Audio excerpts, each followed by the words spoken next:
Buenas tardes. Eh, a nombre del Colegio de Arquitectos de La Paz, a nombre de los organizadores de la Bienal Boliviana de Arquitectura, también del colectivo Radical, quiero darles la bienvenida a esta que es la última de un ciclo del primer ciclo de conversaciones radicales que hemos estado organizando. Quiero decir que hemos tenido el honor de compartir reflexiones con grandes arquitectos que tienen una obra fundamental y que sobre todo tienen un valor humano muy importante, ¿no? Hoy día quiero invitarlos a conversar con Miguel Duarte, con Renzo y con la arquitecta boliviana que trabaja en Tarija, la arquitecta Kaiser. Y bueno, les invito a disfrutar nuevamente de una conversación. Gracias.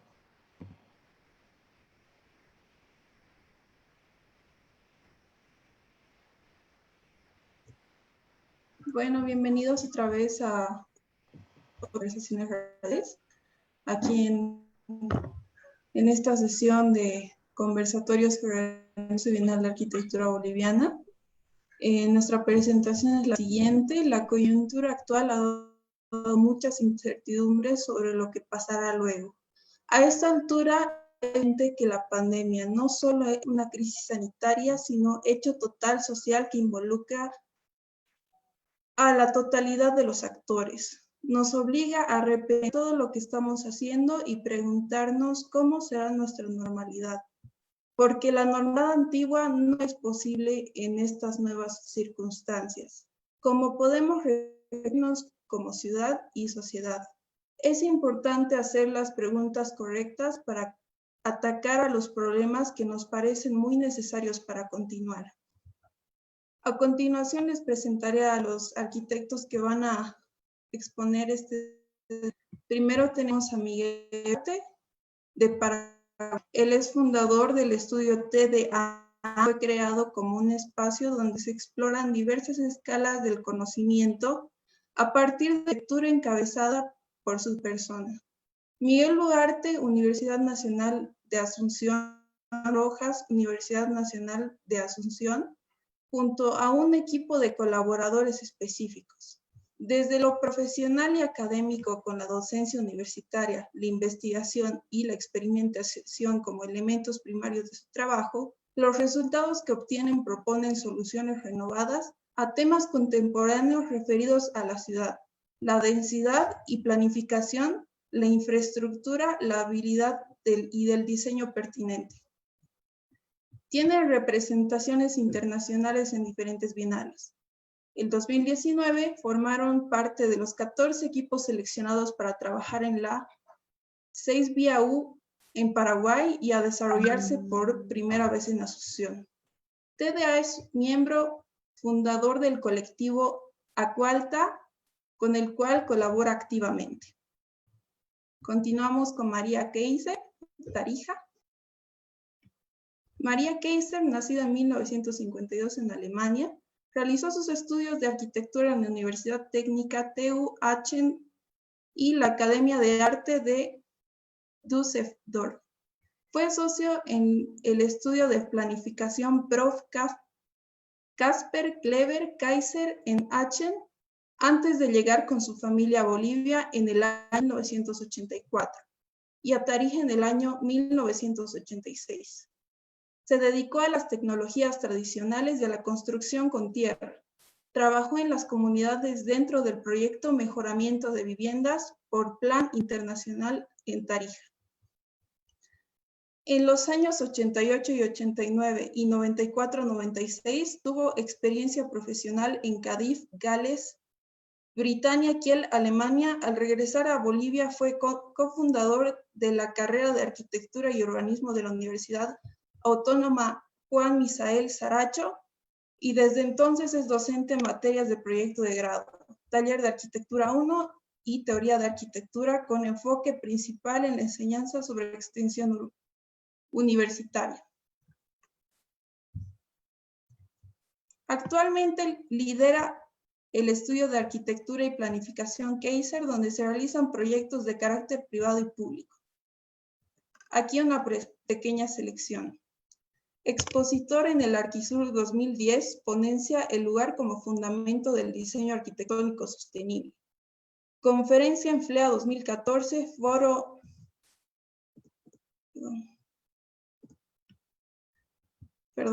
Conferencia FLEA, Foro Latinoamericano de Estudiantes de Arquitectura en Puebla, México. La observación y las oportunidades como motor para la regeneración urbana.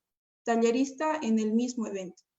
Dirección académica del TSL, Taller Social Latinoamericano, 2015, Bolivia, Tarija y Valle Sinti, Chuquisaca. Construcción climática, construcción auténtica, identidad local. Libro Paisaje Cultural y Patrimonio Arquitectónico, Encanto Espacial de los Pueblos Valle de Sinti, Bolivia. Proyecto Máster Final PMF o Bioconstrucción con el tema Diseño y Ambientación de Espacios para la Enseñanza con Criterios de Bioconstrucción. Nuevo Colegio San Bernardo, Tarija. Creación de una revista de arquitectura y urbanismo C3, Soy Comunidad, Campo y Ciudad. Proyecto de investigación, gestión 2020, Laboratorio Real, Desarrollo Urbano Rural Sostenible y Vivienda en Zonas de Riesgo y o Conflicto. DIC y T, Tarija.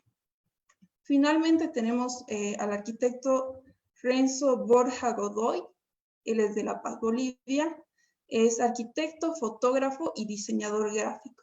Miembro de los colectivos multidisciplinares con los que has desarrollado proyectos de arquitectura, diseño, fotografía y arte desde el 2006. Coordinador y coorganizador de la Bienal de Arquitectura Boliviana desde el 2012, miembro del Comité de la Selección de la Bienal Iberoamericana de Arquitectura y Urbanismo BIAU para Bolivia en 2014 y 2016. Docente del curso de posgrado Geografía, Ciudad y Arquitectura de la Escuela da Cidade, Sao Paulo, Brasil, docente del taller de arquitectónico en la Universidad Mayor de San Andrés y en la Universidad Católica Boliviana San Pablo, ensayista de revistas y suplementos de cultura, arquitectura y ciudad. Su trabajo ha sido expuesto y premiado en distintos concursos y exposiciones de arquitectura, arte, fotografía y diseño gráfico en Bolivia y el exterior, en distintas temáticas como vivienda social, patrimonio, diseño urbano y espacio público. Ha dictado conferencias, charlas de diseño y arquitectura y fotografía en distintos eventos nacionales e internacionales. Con eso estaríamos con todos nuestros conferencistas del día de hoy.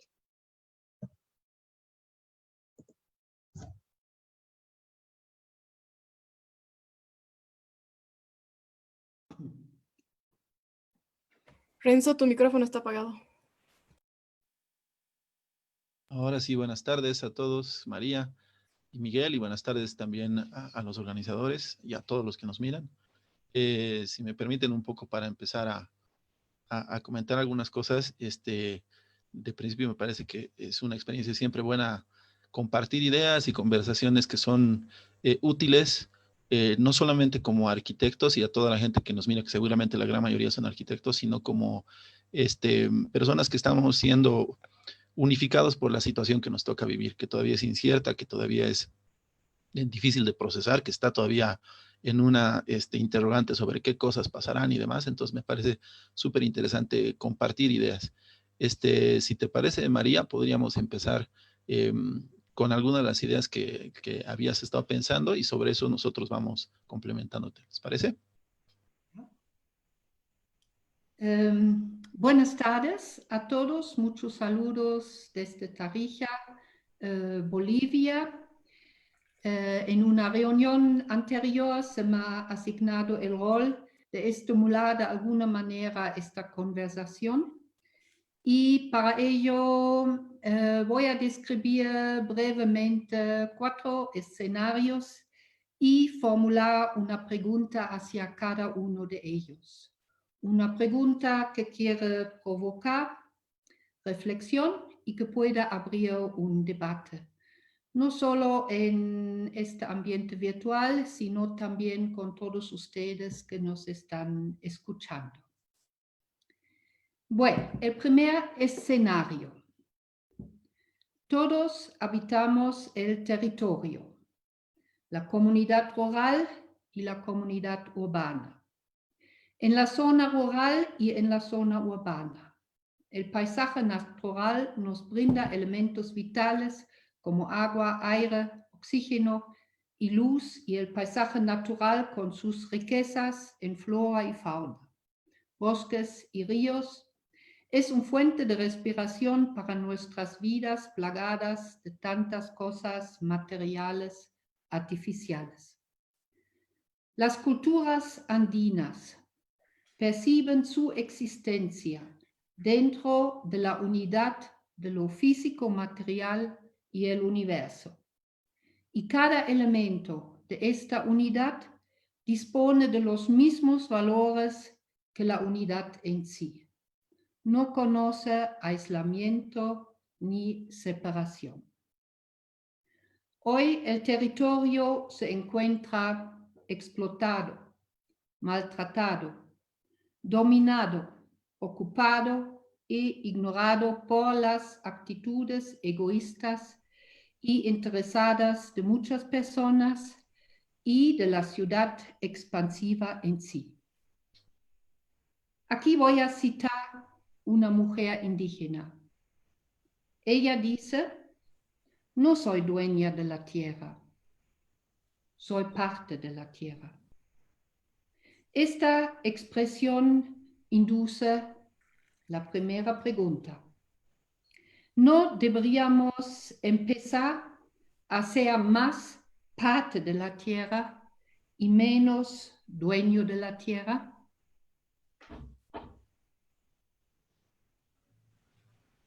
Miguel, no sé si quieres. No, empezamos, yo te sigo. Bueno, lo que me nace para decir sobre esta reflexión y esta primera pregunta bien interesante y bien atinada que planteas, María, es que deberíamos de alguna manera aprender que nos está demostrando esta situación, la pandemia de ahora, pero no solamente esto que es transitorio, digamos, este fenómeno que estamos viviendo y que es global y que es brutal por su impacto, sino que desde hace algún tiempo vamos intuyendo y vamos viendo los efectos de que la manera en que nos hemos acostumbrado a hacer ciudades y a habitar desde la arquitectura y a la escala de ciudad en muchas partes del mundo, como que no va bien, y que una de las cosas evidentes que muestra es que la racionalidad que no solamente arquitectos y planificadores y autoridades, etcétera, tenemos, es de separar las cosas como para organizarlas y tener un sentido de control, como que poseerlas, ¿no?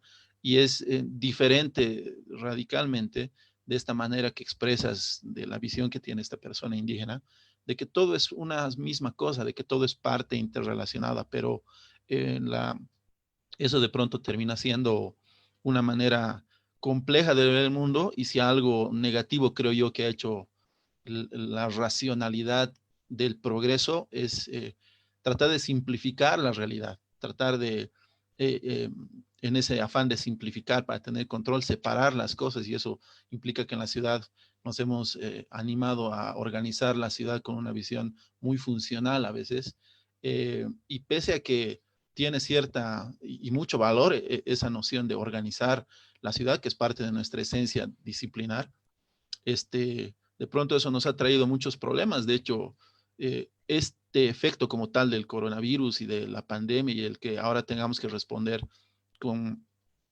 aislarnos en nuestras casas, es producto de el modo de vivir urbano que tenemos. Es decir, este tipo de pandemia no se hubiera dado en un mundo que no está tan hiperconectado y tan organizado, tan urbanizado como lo está ahora, ¿no? Entonces también es un poco producto de esta manera de separar las cosas y de tratar de poseer a la naturaleza, de tener excesivo control sobre eso. No sé, es lo primero que se me ocurre como para decir. Yo, antes que nada, le agradezco la invitación al Colegio de Arquitectos, a la Bienal, al Colectivo Radical. Un placer compartir con María y con Renzo, conocerlos y que tener la posibilidad de conversar con ustedes es un placer para mí. Yo creo que como bien tiene de título esta serie de encuentros, de conversaciones radicales, yo voy a tratar de poner una visión más más atenta a ese concepto, ¿verdad? A la radicalidad, al poder llevar al límite un poco las miradas que vamos a conversar y solo para desarmar un poco este preconcepto de cuestiones ya sabidas. Yo no estoy muy de acuerdo con eso de que deberíamos ser parte de la naturaleza. Yo creo que el ser humano tiene la posibilidad y la inteligencia como para poder dominar sobre la naturaleza, que no quiere decir que tenga la autoridad para depredarla de manera irresponsable. Es cierto que la humanidad ha adquirido en este último tiempo un grado de irracionalidad absolutamente derivada del egoísmo, ¿verdad? De la búsqueda del beneficio propio antes del beneficio común. Y yo no creo que ninguna disciplina sea responsable de eso. Yo creo que lo que se degradó es finalmente el ser humano en sí, genérico. Y no creo que la arquitectura sea un resultado negativo en ese sentido, al contrario. Creo que las personas se juntan en una ciudad pura y exclusivamente, como habla Paulo Méndez de Rocha, porque tienen algo que contar, porque necesitan comunicar, necesitan estar cerca del otro. Es la única razón por la cual nosotros como seres humanos definimos un sitio donde habitar y compartir con la gente cercana a nosotros. De hecho, la ciudad, como decían ayer también en las conversaciones, es la mayor construcción cultural que el ser humano ha desarrollado en el tiempo. Y si no es la mejor, está muy cerca, porque es la posibilidad de tener educación, salud, infraestructura, de poder estar cerca, de poder contener el territorio y domar el territorio, y de poder transformarlo en favor del confort y la habitabilidad del ser humano. De hecho, creo y soy sumamente positivo en ese sentido, que el ser humano en sí tiene todas las herramientas posibles para seguir mejorando su calidad de vida en consonancia con la naturaleza. Para poder llegar a ese equilibrio es sumamente importante que nosotros como técnicos habilitemos la política como un bien sobre el cual también trabajar, cosa que nuestra posición de técnicos de repente deja de lado. O sea, nos abocamos a responder cuestiones técnicas particulares de la disciplina y dejamos de lado la toma de decisiones para otras personas. Entonces, creo que es sumamente necesario, y este tiempo de aislamiento nos ha demostrado que nosotros como seres humanos no somos necesarios en el planeta. Si ustedes ven las noticias, las ciudades han sido habitadas por animales de vuelta. Las aguas han sido clarificadas gracias a la escasa polución. El aire se ha vuelto mucho mejor, de mejor calidad. La naturaleza en sí ha sobrevivido a nuestro pesar durante todos estos años y siglos, y en un mes de tiempo nos ha dado la pauta de que absolutamente el ser humano no es necesario para que ella se pueda regenerar. Creo yo que ese mensaje es sumamente fuerte y sumamente positivo hacia el hecho de cómo encarar el siguiente devenir. El siguiente tiempo deberíamos tener nosotros esta prueba palpable y a partir de ese razonamiento empezar a definir de vuelta un nuevo tipo de sociedad. Creo que el primer paso, más allá de empezar a hablar de ciudades, es primero ponernos de acuerdo en qué tipo de sociedad es la que pretendemos encarar a partir de esta pandemia mundial. Yo creo que este acontecimiento no es menos grave como aquel de la Primera Guerra Mundial, como el de la Segunda Guerra Mundial, que paró el globo entero. Y este es una tercera situación en la cual el mundo no va a poder seguir con la misma normalidad con la que se venía desarrollando. Vamos a tener que inventar una nueva normalidad y sentar nuevas bases sociales de relacionamiento humano que finalmente van a desembocar en nuevos argumentos disciplinares y en nuestro caso arquitectónicos que permitan reestructurar la ciudad, repensar la habitabilidad, innovar los recursos con los cuales nosotros construimos nuestras ideas y también materializamos esas ideas para el confort de la habitabilidad humana. Yo creo que es una oportunidad inigualable que tenemos todos, porque todos estamos llamados a actuar sobre este nuevo tiempo que se viene.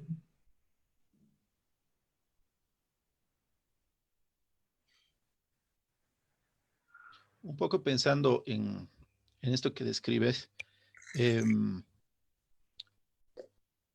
me pongo a pensar que hablando sobre estos eventos históricos previos, las guerras que han pasado y que de alguna manera han marcado la historia, el devenir de toda la humanidad, han hecho evidentemente que la arquitectura o la propia disciplina tenga que encarar ciertas cosas nuevas. Sin embargo, en el fondo la ciudad no ha cambiado demasiado y en ese sentido creo que no va a cambiar demasiado en lo inmediato, lo cual no me parece que esté bien. De hecho, tendría que ser un momento de plantearnos estos desafíos colectivos planetarios. Sin embargo, creo que hay algunos riesgos que por lo menos sí podríamos tratar de visualizarlos o distinguirlos como para no cometer ciertos errores para lo que se viene. Es decir, una primera cosa que me parece un poco obvia, pero recién la terminé de entender, fue cuando escuché una conferencia de Aravena, que era la anterior semana. Como hay muchas de estas conferencias que en estos días de cuarentena, en el ámbito de nuestra disciplina y en otras se han empezado a dar para que la gente más o menos opine sobre qué cosas están pasando y qué podrían pasar. Y Aravena decía una cosa muy obvia, hablando también de las situaciones de guerra, es que así como las guerras, esta es una guerra biológica de alguna manera, es una guerra donde la salud está en juego, y como todas las guerras es un fenómeno temporal. Y entonces, desafíos y situaciones que pueden darse en esta coyuntura, uno, es que qué tanta capacidad tenemos de dar respuestas rápidas ante estas situaciones de crisis. Porque de pronto plantearnos estas preguntas fundamentales, como tú dices, sobre qué tipo de sociedad queremos, seguramente van a implicar procesos largos, que van a demandar un tiempo y van a demandar digamos, que las aguas se calmen para poder ver desde la distancia temporal recién con una mejor comprensión qué cosas sí y qué cosas no.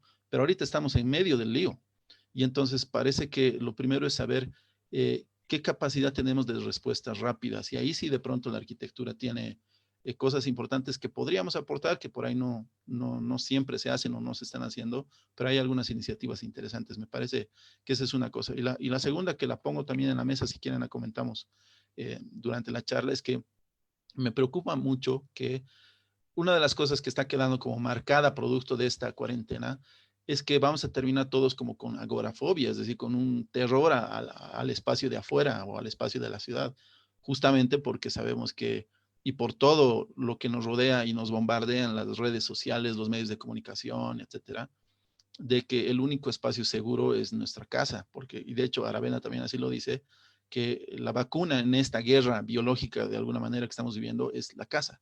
Y los que no tienen esa vacuna, los que no tienen casa, pues están realmente muy expuestos. Y si una cosa ha desnudado este problema son las distancias sociales que hay, ¿sí? Por la gente que no tiene acceso a mínimos recursos o a vivienda, por ejemplo. Sin embargo, eso también es un riesgo porque no creo que sea tan así el que le tengamos que tener pánico o terror después al espacio de afuera, al espacio de la ciudad, que es un espacio colectivo de pronto. Pero bueno, por ahí podemos ir hablando un poco más adelante de eso. Bueno, tal vez un comentario final, porque he puesto estos dos actitudes opuestos, ser dueño del territorio o ser parte del territorio. Entonces, yo creo que si estamos hablando de nuevas sociedades o de desarrollarnos hacia algo mejor, yo creo que esta pregunta para mí es decisivo porque domina en las sociedades el egoísmo y el deseo hacia ser dueño de todo y manejarlo todo, si es la tecnología o si son las profesiones o lo que sea, todos quieren ser dueños de algo. Yo creo que para apuntar a una nueva sociedad o a un cambio en la sociedad, entonces esta sociedad tiene que tener una actitud más humilde. Y esta actitud es sentirse parte de todo. Si yo me siento parte de todo, cualquier pequeña cosa que yo estoy haciendo hace daño o hace bien, entonces yo me puedo comportar mejor como de una manera, como un elemento social y no un individuo. Entonces, por eso yo he puesto esos dos puntos y bueno, se trata principalmente, si estamos hablando de desarrollo, entonces yo creo que antes también hay que ver cuáles son las actitudes que queremos, que soñamos o que deberíamos apuntar para cambiar. Bueno, voy a ir al segundo escenario. La planificación consiste en el proceso de establecer metas y escoger la mejor manera de alcanzarlas. Y una vez que se tenga todo claro, puede emprenderse la acción. Las metas con respecto a la planificación del territorio deben surgir de las mismas condiciones del territorio, de sus habitantes y sus anhelos hacia mejora. La mucha informalidad que se expresa en las periferias de nuestras ciudades y de nuestra sociedad se podría interpretar por parte también como una forma de autoayuda, autodefensa y autodeterminación de la gente. Tal vez nuestros espacios vitales se encuentran justo entre estos dos polos, planificación y autorregulación. Aquí nace la pregunta: ¿cuánto puede ceder la planificación de arriba, dando lugar a una planificación de abajo, logrando una planificación inclusiva hacia los más vulnerables y, por supuesto, sostenible?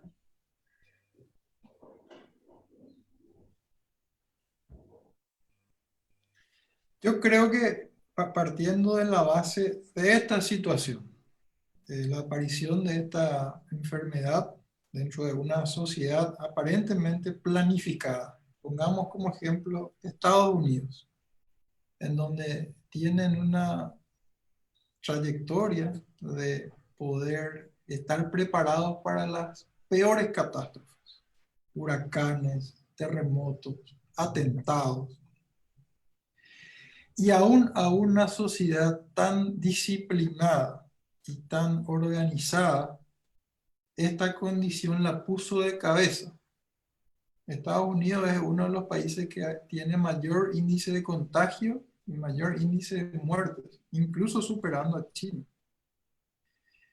Eso me lleva a pensar, mi querida María, que el hecho de planificar las cosas no tiene absoluta garantía de que nosotros podamos responder a las vicisitudes que van apareciendo en nuestra vida. No quiere decir que no tengamos que planificar. Lo que yo creo que deberíamos hacer es cambiar nuestros parámetros de planificación, ampliarlos.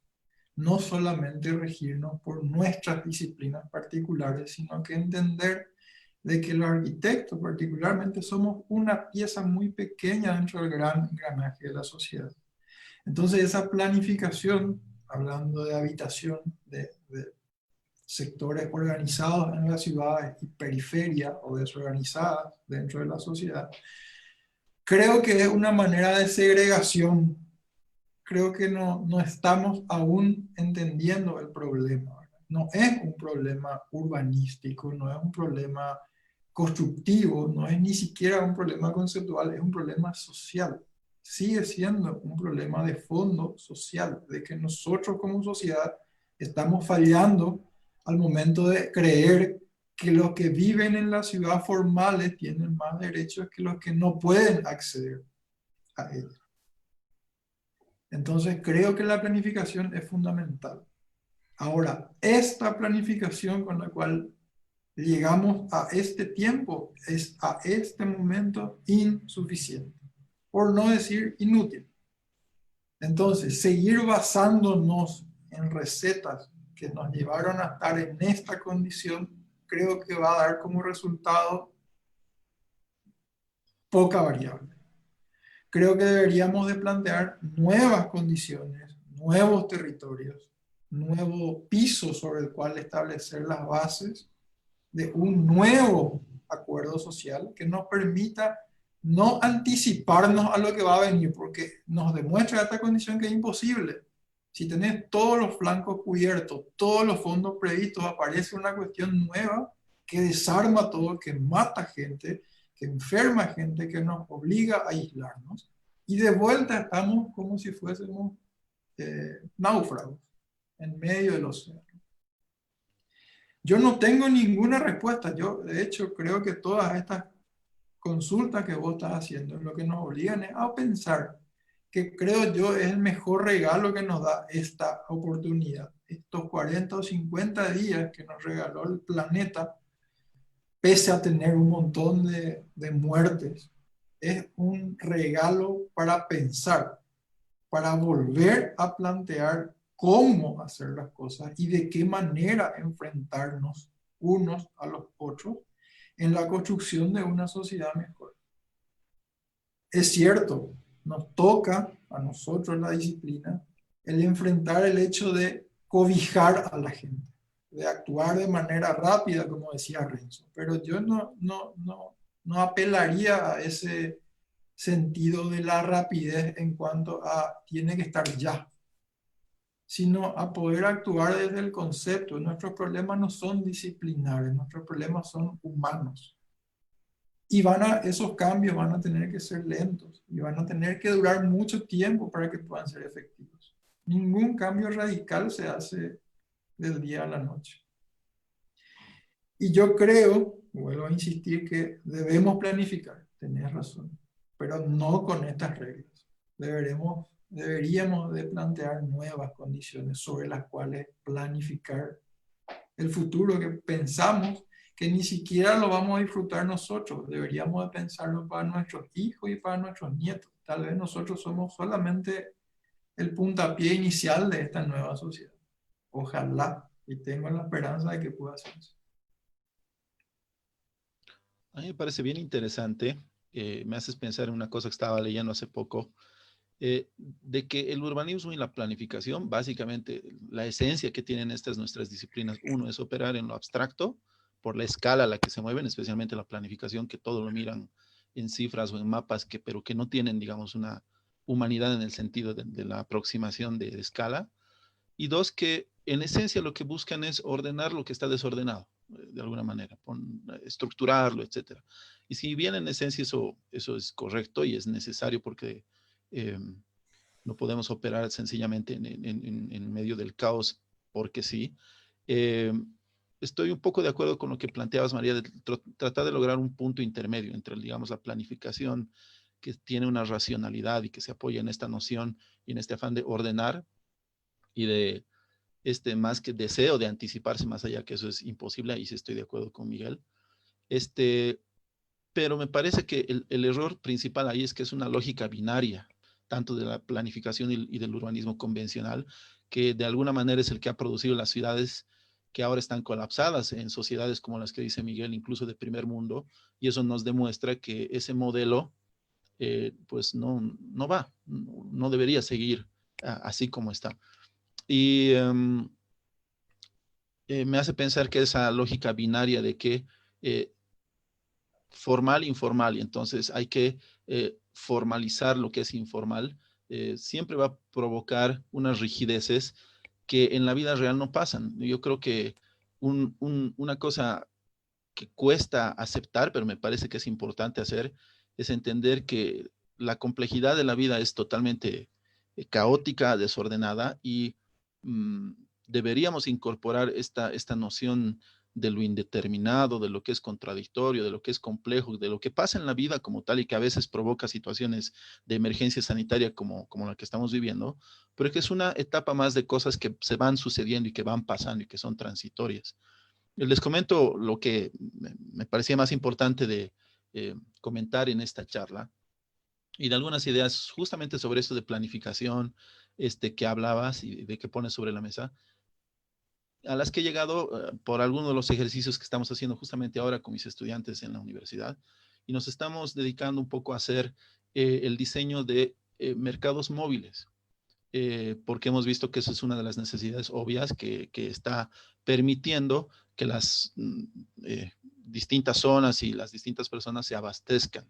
Eh, y lo interesante, más allá que nos hemos dedicado a lo arquitectónico, es de diseñar infraestructuras que se puedan armar para dar una respuesta rápida, que es justamente de lo que hablaba, y que puede estar en consonancia con algunas otras propuestas que he visto interesantes sobre el armado como de campamentos para atender las emergencias de salud temprana, es decir, una serie de infraestructuras livianas y demás. Ese tipo de cosas hemos estado diseñando con estudiantes esta temporada, pero me ha hecho pensar que eso que es necesario, es decir, infraestructuras o elementos móviles que puedan atender en el caso de los mercados para mitigar el desabastecimiento, etcétera, no tienen planificación. Y la planificación convencional es como que se ocupará de todas aquellas cosas que son totalmente consolidadas o permanentes. Lo que es temporal o lo que es efímero o lo que se va a mover en las ciudades parecería que no, prácticamente, por lo menos en el caso de La Paz, no se ha considerado. Y si bien hay muchos mercados móviles que se han activado por parte de la alcaldía, no se hacen con una mínima infraestructura que arquitectónicamente podría pensarse y tenerse o planificarse. Y entonces me hace pensar que la planificación que ve las cosas desde arriba y el mismo urbanismo no aterriza en estas cosas que son transitorias y son temporales y que están emergiendo en esta coyuntura, pero quedan al margen de la lógica de planificación convencional porque eh, nadie las tenía en carpeta de pronto. Y lo que me parece más chistoso, pero interesante como para ver, en términos generales, aquí en La Paz, por lo menos, una de las políticas que cualquier gestión municipal le ha tocado enfrentar y casi siempre han perdido es enfrentarse contra el comercio informal, este comercio callejero que está ahí en las calles y que ha estado siempre y va a estar siempre. Y la respuesta ha sido siempre construir mercados y edificios donde meter a esta gente, donde organizarla, donde ordenarla, y eso nunca ha funcionado. Y de pronto, en esta situación, la alcaldía es la que está teniendo que recurrir a esos vendedores ambulantes para que con la aprobación de la alcaldía ambulen por en medio de las ciudades, porque es una de las pocas respuestas efectivas que se tiene para poder evitar aglomeraciones de gente que va a los mercados, y porque para evitar que la gente se desplace demasiado de un lugar a otro porque no tenía dónde poder abastecerse. Entonces, esto que es un fenómeno que era informal, es decir, de los comercios ambulantes o de los mercados o de las ferias, de pronto se convierte en una alternativa para sobrevivir esta temporada. Y entonces eso me hace pensar que la planificación debería incorporar estas cuestiones que aparentemente están mal o que no deberían hacerse. Me parece que esa puede ser una manera de adelantarse, no para tener un control, sino para incorporar aquello que es contradictorio, aquello que es complejo, aquello que es cambiante como parte de la planificación y que justo viene de abajo, como tú decías, María, ¿no? De la autoorganización y la autogestión que se da en el contexto de los mercados, que además también es interesante porque es un contexto donde la presencia de la mujer y de la organización y de las leyes que ponen es eminentemente femenino, ¿no? Eso es interesante como para analizar también. Bueno, muy interesante este tema de los mercados porque aquí en Bolivia es un tema, ya, un tema grande y yo creo que los arquitectos, desde que yo estoy aquí, están hablando que las ventas ambulantes y todos estos puestos, estas ofertas que se hacen en la calle tienen que desaparecer. Y yo creo que esto muestra un poco que el pensamiento en la profesión es tan estático y no quiere moverse. Yo creo que hoy vemos, y tú con tu ejemplo lo estás confirmando, que no es capaz de reaccionar hacia elementos, cosas que ya son consolidados o que emergen de una situación especial. Y uno lo percibe como potencial y uno lo percibe como posibilidad de generar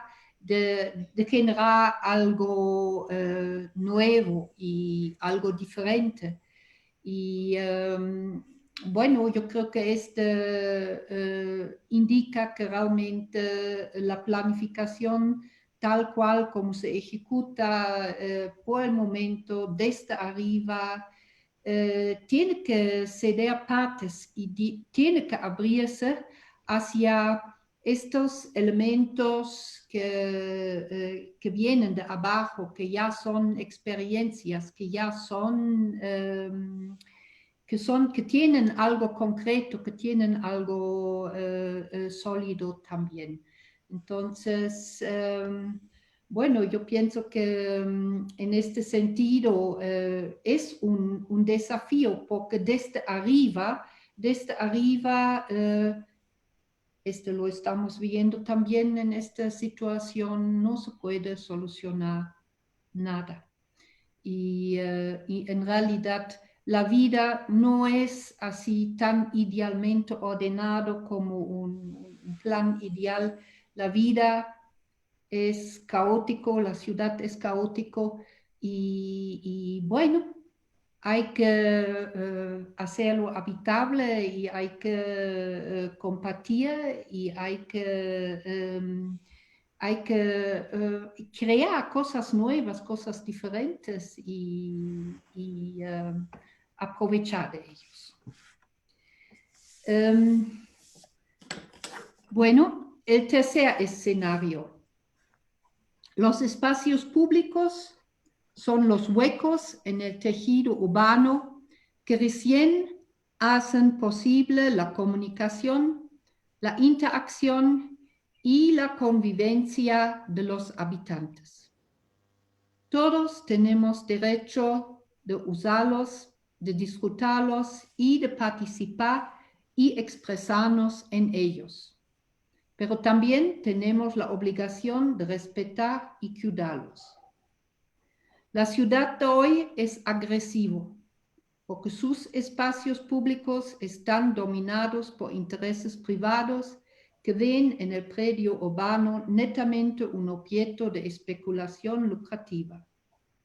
Sus edificaciones ocupan el 100% del predio y sus alturas quitan el sol al espacio público.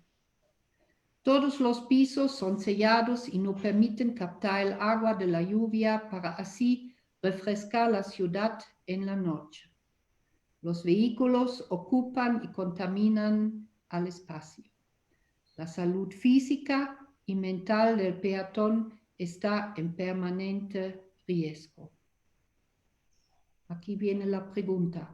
¿Hay una salida de este círculo vicioso?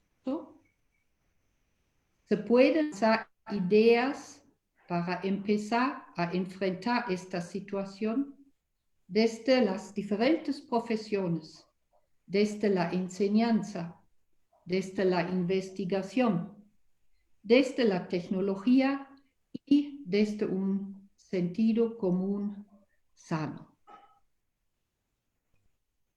Yo complementaría un poco la pregunta que haces, María, que me parece igual vital,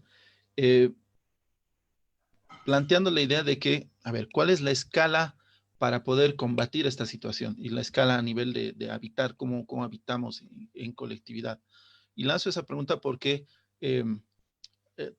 también hablar de espacio público es uno de esos términos que entre arquitectos y planificadores lo utilizamos de manera muy recurrente, Y, por ejemplo, hace poco estaba escuchando una conferencia de Manuel Delgado que reitera que el espacio público como tal no existe. De hecho, es una categoría conceptual que tiene problemas conceptuales. Él dice, ¿para qué? Para que se entienda más claramente, no existe espacio público, lo que existe es calle, lo que existe es plaza, o sea, lugares con nombre propio donde se dan cosas. El espacio público está en la cabeza del planificador o del arquitecto y es una abstracción de pronto. Pero lo que no terminamos de entender es que son lugares donde se da vida, vida colectiva, vida entre muchas personas diferentes que se encuentran y esa es la razón de ser de la ciudad. Entonces yo diría, ¿cuál es la escala para que esa calle, esa plaza, ese espacio colectivo sea realmente disfrutable o lo podamos recuperar? Y lo que está directamente relacionado, que es una de las cosas que emerge producto de esta emergencia sanitaria, es la noción del transporte, porque, a ver, uno de los temas después de los mercados más difíciles de entender o eh, digamos, abordar desde la planificación, la arquitectura, etcétera, es el tema del transporte público, de la movilidad. Seguramente cuando se reinicien las actividades y se levante la cuarentena, a eso me refería con la versión a lo público que va a haber, va a ser para mí muy difícil que se vuelva a tener la misma densidad que se tenía en el transporte colectivo, en el transporte público. Y en realidad, ¿cuál es la noción de por qué hay ese transporte público? ¿Por qué la necesidad de subirse a algún tipo de vehículo o tomar algún tipo de transporte motorizado, mecanizado?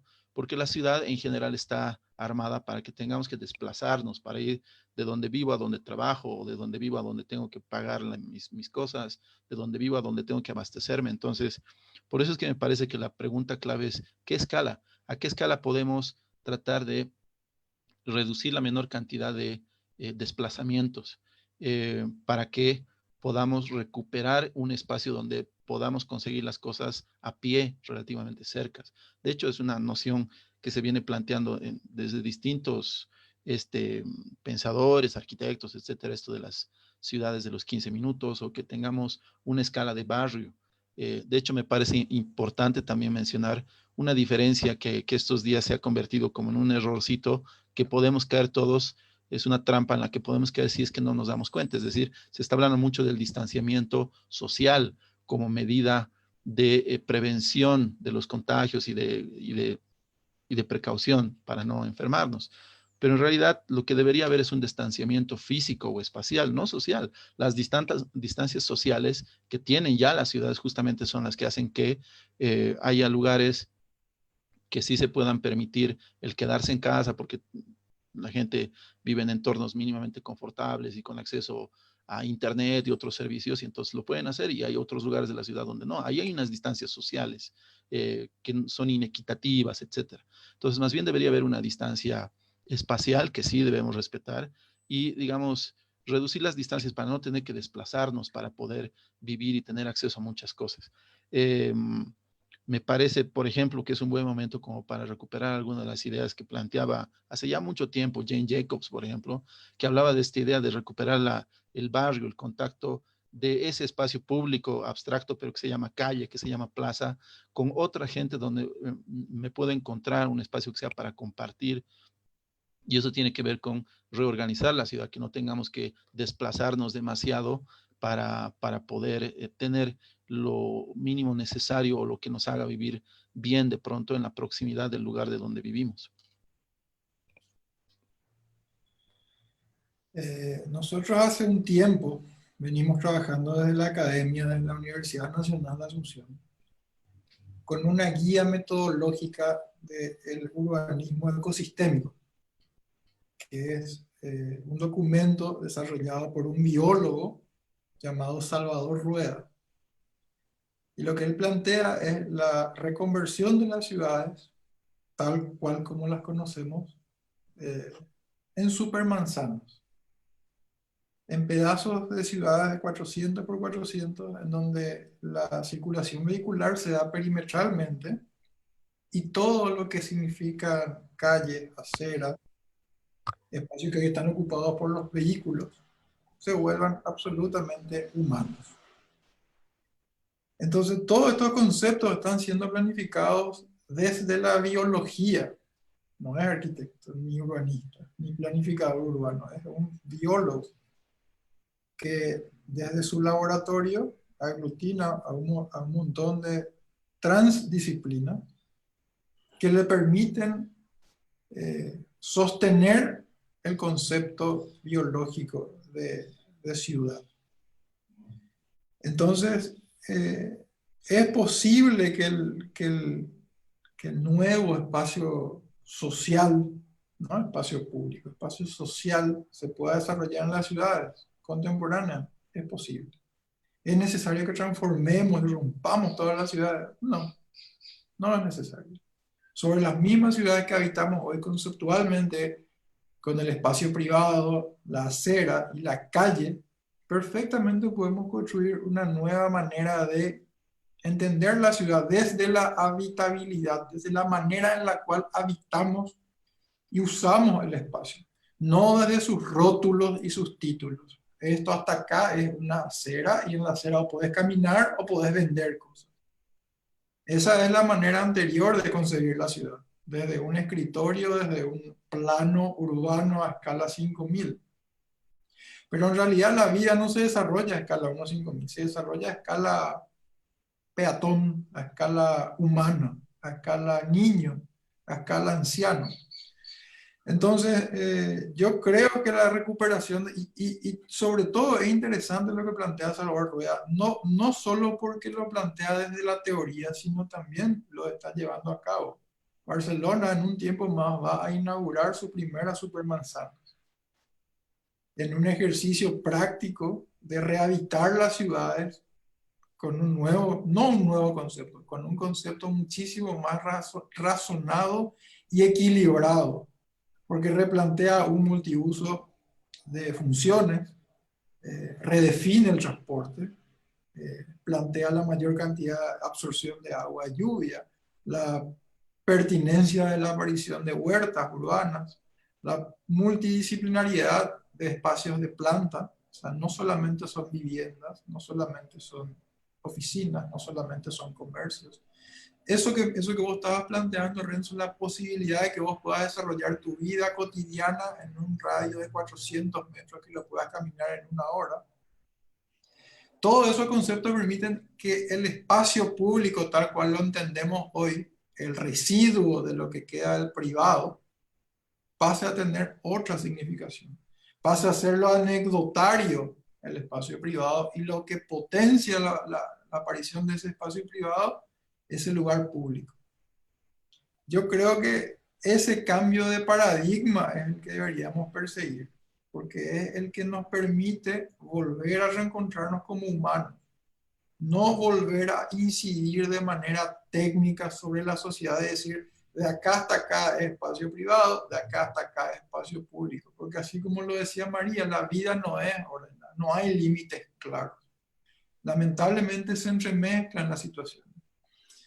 Yo creo, y es una experiencia que la hemos vivido el año pasado en la Viau, cuando hemos intervenido un pedazo de espacio público de ciudad informal, entender de que la gente que vive en esos espacios son absolutamente razonables los argumentos con los cuales ellos ocupan esos espacios y los cuales ellos explotan los mínimos espacios sociales que en esos casos sí son residuos urbanos. Y fue muy inteligente la manera en la cual los equipos que desarrollaron las intervenciones tomaron las experiencias de los habitantes y adecuaron esos residuos urbanos, convirtiéndolos en espacios públicos de calidad, no con dimensiones de plaza, no con preconceptos arquitectónicos y ordenadores, sino asumiendo la variable que cada uno de esos sectores manejaba y las necesidades con las cuales cargaban, para poder transformar el residuo en una posibilidad de espacio de uso común. En algunos casos fueron la seguridad, los elementos de ataque, en algunos casos fueron las conectividades, en otros casos fue el transporte, en otros casos fue la recuperación de un espacio verde que antes existía, que terminaron haciendo como un pavimento. Entonces, la posibilidad de actuar no tiene que ver con escalas, tiene que ver más allá de las escalas con conceptos. Eso es lo que yo creo. Me haces pensar en una cosa interesante también sobre eso, Miguel. de que hace unos años, cuando me tocó junto con un equipo de diseño, cuando trabajé un tiempo en el gobierno municipal acá, hicimos la Plaza del Bicentenario, que en esencia es solamente una plataforma, una losa que cubre o que cubrió en su momento un viaducto. Pero lo positivo de ese espacio y que nos hemos roto el coco durante un buen tiempo ha sido conceptualizarlo. Y ahí la lección de haber hecho solamente una plataforma y más nada que, si bien se llama plaza, pero no tiene, qué sé yo, banquitos, no tiene jardineras, no tiene nada, es un espacio vacío, porque de pronto de un análisis que hicimos en ese momento para hacer ese proyecto, funcionó un poco como lo que tú decías, para que haya un uso común. A veces hay que trabajar sobre, ¿cómo decirlo de alguna manera? Espacios inacabados. El valor de lo inacabado fue lo que aprendimos, como para que la gente utilice a su gusto o a su entera disposición ese espacio. Y de hecho funciona. Y así como en la Plaza del Bicentenario de ese momento que hicimos, hay algunos otros lugares vacíos en la ciudad que están inacabados, no en el sentido de que faltan construir, son obras terminadas, sino que están inacabadas porque se completan con las acciones que pasan en esos espacios.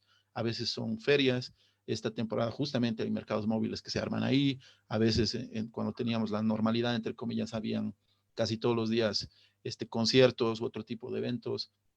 Entonces, un poco que me parece que apuntar a esto de entender que los espacios para que sean de uso común normalmente pueden apoyarse en estas informalidades de usos que la gente puede tener y a los que es mejor no restringirlos o no limitarles. Y muchas veces eso se responde con plataformas o espacios vacíos que se completan con el uso de la gente. De hecho, normalmente los espacios más entrañables a escala de barrio que podemos tener todos en nuestros recuerdos son lugares que no estaban diseñados para ese uso que le hemos dado. A veces era enamorar en una esquina, era a veces juntarse con los amigos en otro lugar, qué sé yo. Porque justamente son estas cosas que no están planificadas o no tienen esa rigidez de que están pensadas para esto y solo para esto, sino dejar un poco a la vida fluir en el espacio como tal, ¿no? Bueno, yo creo firmemente que en todo lo que estamos haciendo a escala grande o a escala pequeño en el tema de planificación y arquitectura, deberíamos prestar mucho más atención al espacio público o espacio social o lo decimos más neutral a los huecos. No puedo compartir que eso es abstracto como si no existe o tampoco que es un residuo, hay un resto que ha sobrado porque ahí termina lo privado. Yo creo que tenemos que, o tampoco no podemos decir que es inacabado. Está ahí porque hay elementos que lo forman, ¿no? Elementos que existen ahí, que están ahí, que lo forman el espacio. Entonces yo creo que debería ser una vista diferente, porque al final nuestra linda arquitectura percibimos desde los huecos, desde el espacio y no de otra manera, ¿no ve? Entonces, ¿para qué no valorizamos este espacio? Porque el espacio es ahí, recién puedo percibir todo. Y bueno, yo veo más el espacio público, el espacio común o el espacio social, es una oferta, una posibilidad de activar la vida urbana y de conectar la vida urbana.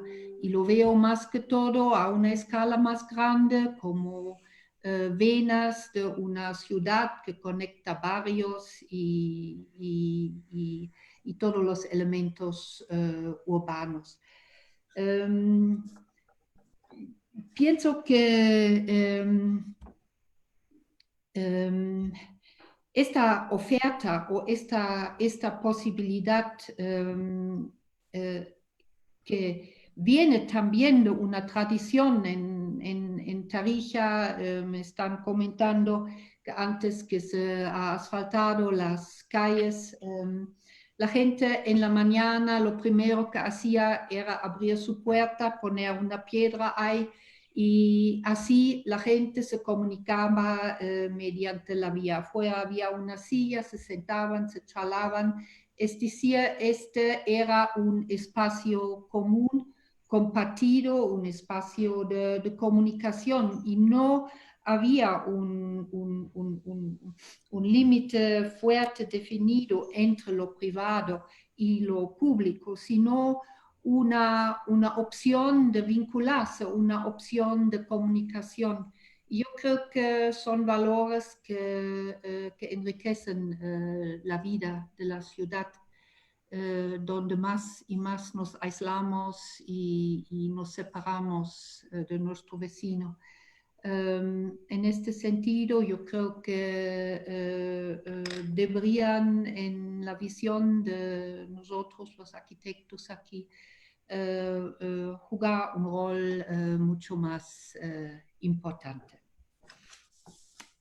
Bueno, voy al último escenario, al cuarto escenario.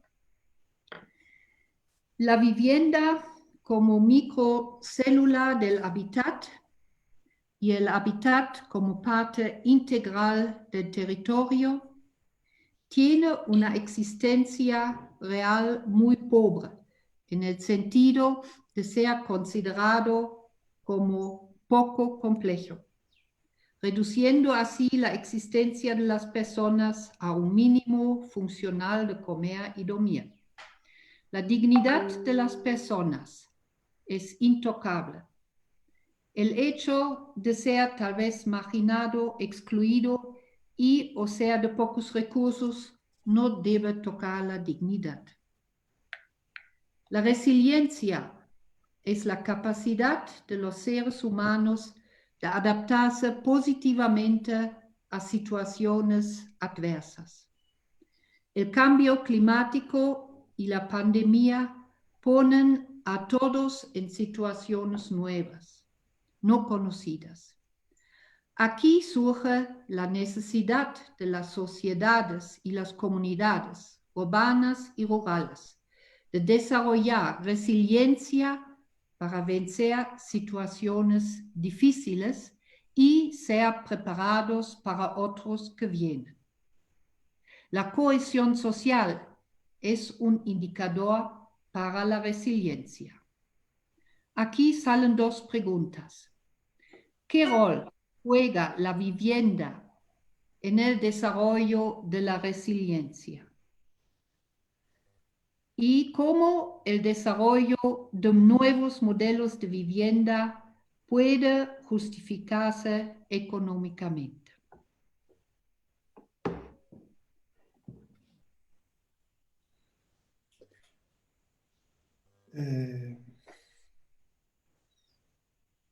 Yo creo que la vivienda es el derecho mínimo de cualquier ser humano, ¿verdad? Ahora, atacar el problema de la ciudad desde la vivienda o el problema humano desde la vivienda no puede ser resuelto desde nuestra disciplina. Tiene que ser resuelto desde la política. Vuelvo a eso, ¿verdad? Y el mayor grado de desigualdad que tenemos hoy en día en nuestras ciudades no son desigualdades de infraestructura arquitectónica, sino son desigualdades sociales arrastradas por la política. La vivienda en sí no va a cambiar nada. Tenemos ejemplos palpables en Latinoamérica en las cuales centenares de viviendas son construidas y regaladas a las personas, pero sin ningún tipo de razonamiento social, más que político, mal encarado. Particularmente en Paraguay, la Secretaría de la Vivienda construye centenares de viviendas al año en territorios alejados de la ciudad, sin transporte, sin educación, sin escuelas, sin hospitales cercanos. Entonces la vivienda se ha convertido más que nada en una excusa para justificar la actividad política. Sin embargo, ejemplos como lo de la habitación, la unidad de habitación de Le Corbusier, son muchísimo más efectivos al concepto de entender la habitabilidad en cuanto humano. El modelo que hoy se replica acá y en mayor grado en Latinoamérica toda es la de una casita por familia, lo cual genera una ocupación horizontal del territorio y una degradación de la calidad en cuanto a humano. El hecho de poder plantear mejores sistemas de vivienda, mejores economías, mejores financiaciones para el acceso a la vivienda, tiene que ver con esa política del habitar, del poder ser efectivos, no solamente en la construcción de un habitáculo para personas, sino en su conjunto, en toda su integridad, en el desarrollo de la persona entera. Y eso quiere decir trabajo, salud, educación. Sin esos márgenes, la vivienda sigue siendo más que nada una excusa, que en nuestro caso, en el caso de Paraguay, está dado pura y exclusivamente para la obtención de votos, para que los gobernantes sigan. Entonces, yo creo que la política es la que debe cambiar, pero no los políticos. Nosotros debemos involucrarnos en la toma de decisiones. Deberíamos de renunciar a nuestra condición de técnicos y acercarnos a discutir estos temas desde la política para poder plantear mejores y más efectivos planes de acción sobre la vivienda. Yo creo que la técnica ha avanzado años luz en la posibilidad de establecer prefabricados, nuevos materiales, sistemas de renovación de recursos, obtención de energía solar, optimización de aguas de lluvia. Todos esos sistemas están a la orden del día y cualquier programa en la red nos permite optimizar esos conocimientos. Lo que necesitamos es transcribir desde esas disciplinas a una idea de política que nos permita encaminar todos esos conocimientos a fin de contener a la gente de mejor manera dentro de esos espacios que llamamos vivienda. Dentro de la ciudad, no fuera de la ciudad, no extramuros, sino incorporarla a la ciudad en cuanto a conformación social urbana activa. A mí me parece que uno de los desafíos importantes sobre el tema de la vivienda, que siempre es complejo de abordar, es que se puede caer en la trampa de principio que creo que todos hemos caído alguna vez, que es entender la vivienda solamente como espacio privado. Por tanto, y diferenciar desde concepto que no es lo mismo vivienda que hábitat. Entonces hay que pensar en que para que habite una familia o un grupo de personas que conviven y bajo un mismo techo, no solamente necesitan ese espacio privado para su intimidad y su resguardo, sino un espacio para el encuentro con los que viven en otras viviendas. Y eso se logra a través de la planificación, de la imaginación, la visualización y la construcción de hábitat, no solo de vivienda. Esa es una tarea siempre pendiente. Y coincido, por supuesto, con lo que plantea Miguel, básicamente en toda Latinoamérica y especialmente en el tercer mundo, las políticas se reducen a achicar y alejar, y eso es una constante de las políticas de vivienda, que resuelven pequeños espacios privados que terminan siendo ratoneras. Además, eso lo sabemos bien. Pero me parece súper importante siempre hablar de público y privado, pero no en ese sentido solo binario o dual, sino estableciendo, digamos, puntos de conexión o espacios intermedios.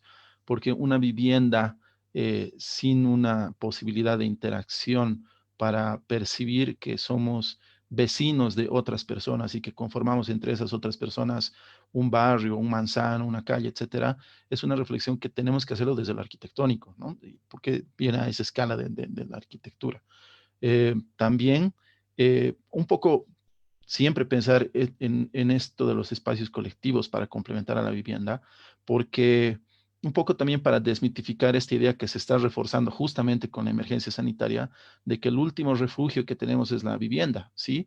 Y viviendas que están demostrando que no son aptas para las multifuncionalidades a las que todos nos estamos exponiendo estos días, es decir, ya no solo vivimos y vivir parecería que solamente es comer y dormir, sino que tenemos que trabajar en casa, tenemos que tratar de recrearnos en casa o recrear a nuestros niños, por ejemplo. Me imagino que todos los que tenemos niños nos damos cuenta de esa situación, son los, creo, más afectados por la pandemia, pero también son los más resilientes, porque tocabas el término de la resiliencia, María.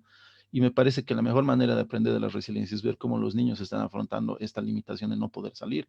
Finalmente, los adultos en algún momento tenemos que salir a abastecernos a una u otra cosa, pero los niños, por lo menos en mi caso, mis 3 hijos están aquí adentro y me admira cómo todos los días encuentran maneras nuevas de acomodarse y de lograr que la vivienda que está diseñada para unas actividades muy, muy claras terminen siendo otras. Entonces, mi sala se ha convertido muchas veces en un lugar de juego y todos los ambientes. Es decir, me parece que esa es una cosa importante de entender de estos espacios para compartir, que pueden ser abiertos o semipúblicos, qué sé yo, que deberían ser parte de la idea de hábitat.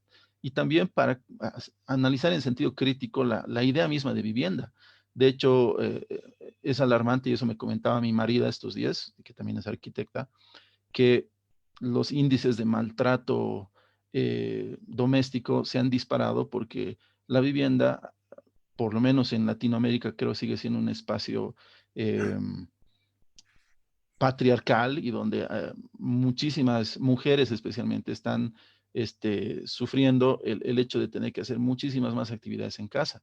Entonces, un poco para contraponer esta idealización excesiva de la vivienda como el último refugio y el espacio privado donde nos podemos cobijar, pero también es un espacio donde pasan cosas inadecuadas, justamente porque el diseño no lo ha anticipado, pero porque la orientación misma de la planificación hace que solo se piense en ese refugio privado y no en su complemento público como para generar un hábitat.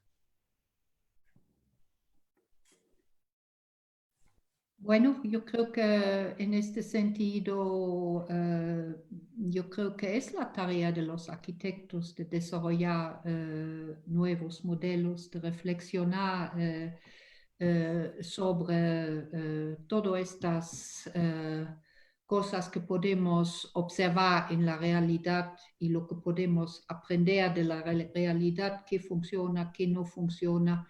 Y yo creo que es nuestro deber, es nuestra tarea de enfocar en este tema. Yo creo que Miguel también, yo creo que lo estaba diciendo, solo que ponía a los políticos para decir ellos al final tienen que realizarlo, por supuesto, ¿no ve? Pero nosotros somos los expertos que deberían realmente trabajar modelos y también conceptos que se justifican económicamente y lamentablemente, por lo menos en Bolivia, no hay estas propuestas, ¿no? Todos conocemos a Aravena, que en Chile ha hecho propuestas así, ¿no ven? Diferentes, con conceptos nuevos, con conceptos distintos, ¿no ve? Entonces yo creo que eso está faltando aquí y también está faltando en nuestras universidades, en nuestra carrera de arquitectura, porque hay esta vivienda, está un tema que se pasa en un año y ahí se termina, pero después hacer un tema de vivienda en un proyecto de grado ya se dice que es poca complejidad. Y bueno, yo no estoy de acuerdo de eso. Yo creo que en mi país, en las carreras de arquitectura, se tiene especialmente un instituto que se dedica a la vivienda, porque es un tema infinito, ¿no? Entonces yo creo que deberíamos nosotros como arquitectos enfocar más y no rendirnos ante todas las circunstancias, sino con nuestra capacidad, con nuestras experiencias, con nuestra manera de cómo vivir aquí y de cómo percibir nuestro entorno, a partir de ahí ya lanzar propuestas, ideas, bueno, en fin, modelos nuevos y buscar los argumentos para que convencemos a los políticos. Ya que trajiste acotación, me parece súper interesante lo de Alejandro, ¿verdad? Lo de Aravena. porque es una muestra palpable de lo que estamos conversando, ¿verdad? Alejandro hubiese podido proyectar muchas más cantidades y mejores tipos de vivienda social, pero lo que se dedicó es a no entrar en la disciplina arquitectónica, sino transgredir nuestra disciplina y llegar a la política y hacer de que esos mínimos diseños puedan ser reales. Y para poder ser reales, tuvo que lidiar con la Secretaría de la Vivienda de Chile, con el Congreso de Chile, plantear programas. Entonces, falta ese paso. Yo no dudo de que los arquitectos, urbanistas y planificadores estén capacitados para resolver la vivienda de manera conceptual. A lo que hoy es que tenemos que dar el siguiente paso, y si no el paso, dar el salto. El salto de poder intervenir en las instituciones políticas que tienen el poder de transformar esa realidad. Si bien es cierto, el ejemplo de Aravena es clarísimo, ¿verdad? Pero lo hizo no desde la arquitectura, lo hizo desde la política. Y actores como él son ejemplos claros de que es un camino. No sé si es el camino. Creo que es un camino, y creo que ese primer ejemplo de la Quinta Monroy, creo que fue el primer barrio elemental desarrollado, que ya va a tener más o menos 15 o 20 años, es un ejemplo de cómo construir ciudad desde la arquitectura, pero no conceptualmente académica, sino desde la arquitectura, desde lo social, con lo social, desde la política, con la arquitectura, con la sociedad en conjunto.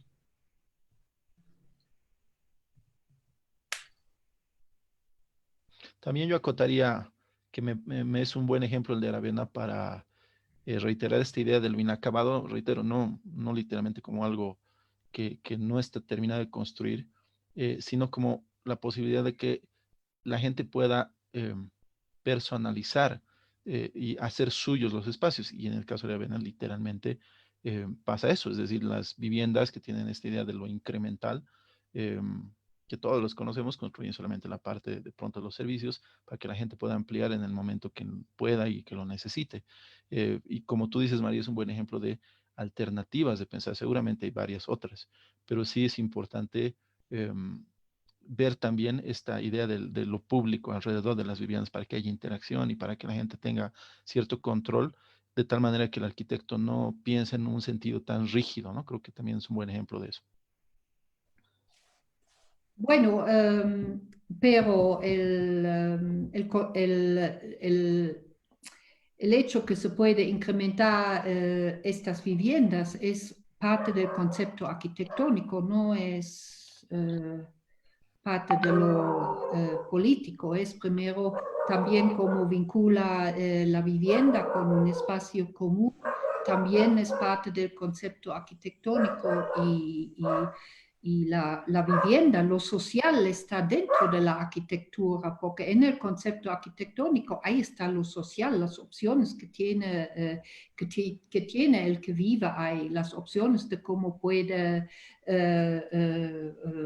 acomodarse ahí adentro, de cómo puede expandir según sus propios recursos y todo eso. Pero eso todo entra para mí dentro del desarrollo de un concepto arquitectónico o un concepto espacial, mejor dicho. Y lo social está incluido ahí. No veo tanto de separarlo. Bueno, ahora sí, si me permiten, vamos a empezar con las preguntas que nos llegan en los comentarios de Facebook.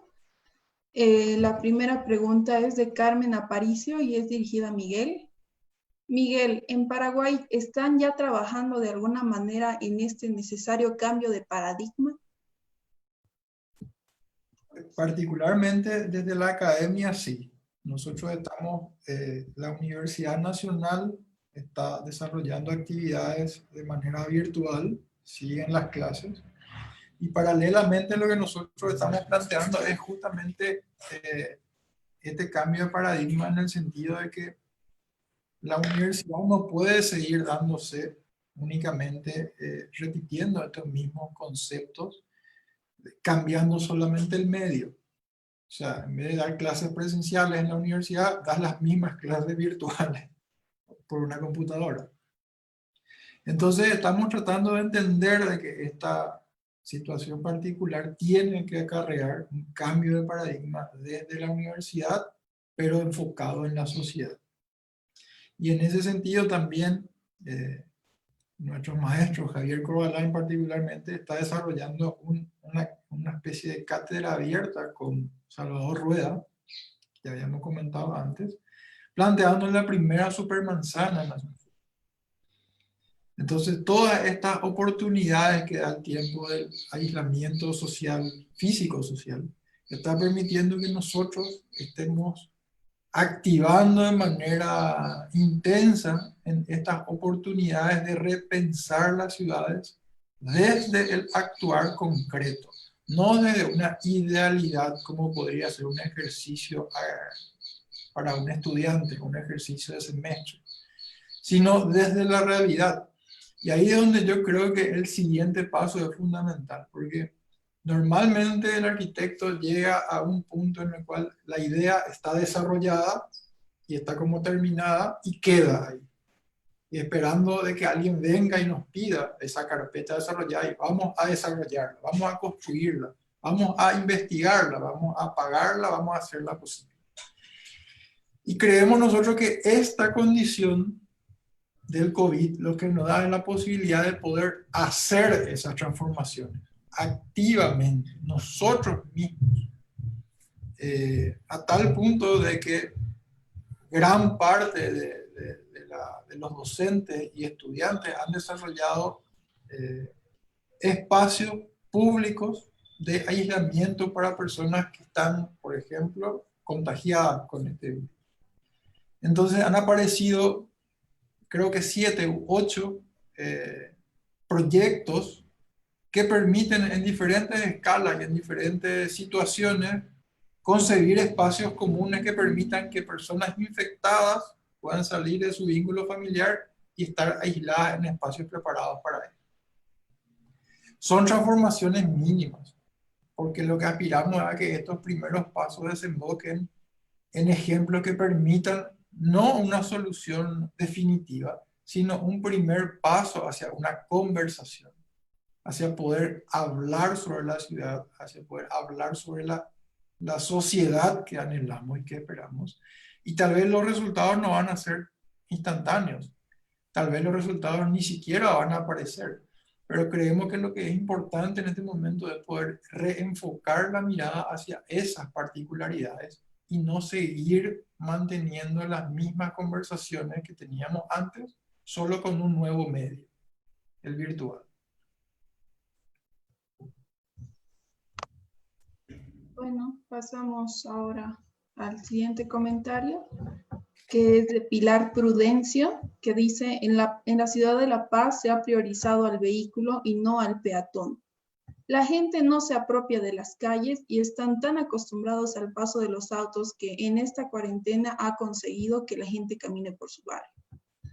Como dice mi compatriota, hay espacios públicos que surgen de manera espontánea. Creo que la gente despierta a gozar de estos espacios a medida en que los coches no circulan. Es pues importante priorizar el peatón en los proyectos urbanos. Creo que eso tiene mucho que ver, ¿no?, con lo que hablaba Renzo sobre todos estos autores como Manuel Delgado, Jane Jacobs, incluso Jan Gehl, que habla mucho sobre la apropiación del peatón sobre los espacios públicos urbanos. Lo que yo quisiera complementar un poco sobre eso es evidente, ¿no? Pero también una de las cosas que deben reenfocarse o cambiarse es que muchas de las cosas que pasan en las calles y en el espacio público, digamos, en el espacio social, no están planificados o no están previstos. Y es como que el espacio físico construido está diseñado para una monofunción de pronto circular, los vehículos que pasan por la calzada y los peatones que caminan por las aceras. Pero en realidad hay muchas más acciones y muchos más verbos que se dan en estos espacios. Y creo que ahí hay una tarea pendiente que viene desde el diseño, desde las normas, desde las políticas de equipar de alguna manera para que estos lugares, estos espacios, digamos, en el caso de las aceras, aceptemos y asumamos que son lugares donde la gente circula, pero donde la gente también vende o podría vender temporalmente, donde hay otro tipo de actividades que se dan, pero que el espacio no está ni equipado, ni diseñado, ni pensado para eso. Entonces, es necesario entender que para responder de manera más eficiente como ciudad y como espacio construido a situaciones como estas a las que estamos viviendo, debemos intuir e imaginar espacios más flexibles, más permeables. Y eso viene, reitero, desde visión, desde políticas que aterrizan en carpetas de ejecución de obras y de proyectos para que una simple acera pueda soportar más de una sola actividad.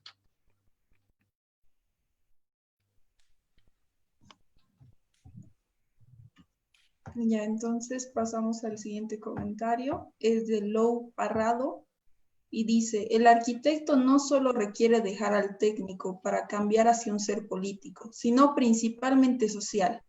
Más si hoy acá en La Paz y el Alto estamos ahondando nuestra ruptura cultural.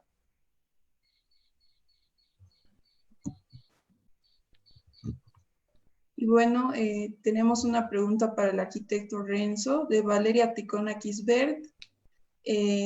Pregunta arquitecto Borja, ¿cómo ve hoy las diferencias en la vivienda del barrio de 1, Centro Plaza del Estudiante, 2, Tacagua y 3, Bajo Irpavi, Megacenter, que tienen unos que les faltan a otros?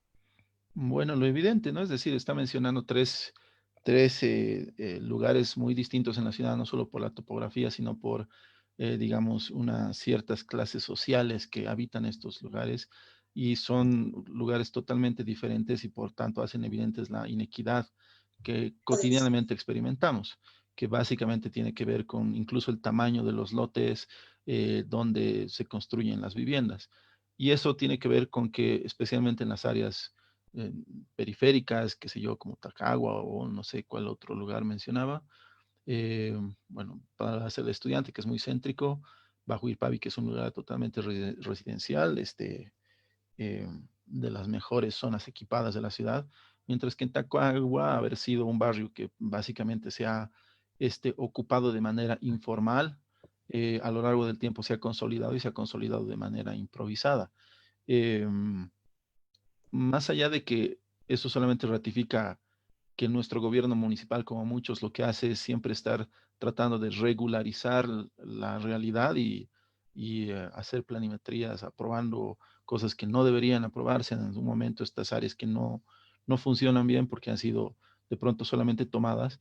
Creo que el principal desafío es complementar a estas zonas que ya están consolidadas y que son, digamos, privadas, en el sentido que están construidas con viviendas que le pertenecen a privados, de equipar los espacios colectivos, los espacios que pueden generar una mejora de vida a nivel de un conjunto de personas. Me parece que por ese lado podría ser. Bueno, pasamos a una pregunta que es de James Mauro Choquehuaya. Es para todos y no se habló del aspecto socioeconómico, ya que los departamentos, viviendas incrementarán el costo para vivir mejor. Las personas humildes no podrán pagar esta forma de cambio. ¿Cómo podemos velar por ellos? Creo que se refiere más que todo al cambio que van a tener a futuro las viviendas para que se puedan desarrollar más actividades en caso de cuarentena, supongo.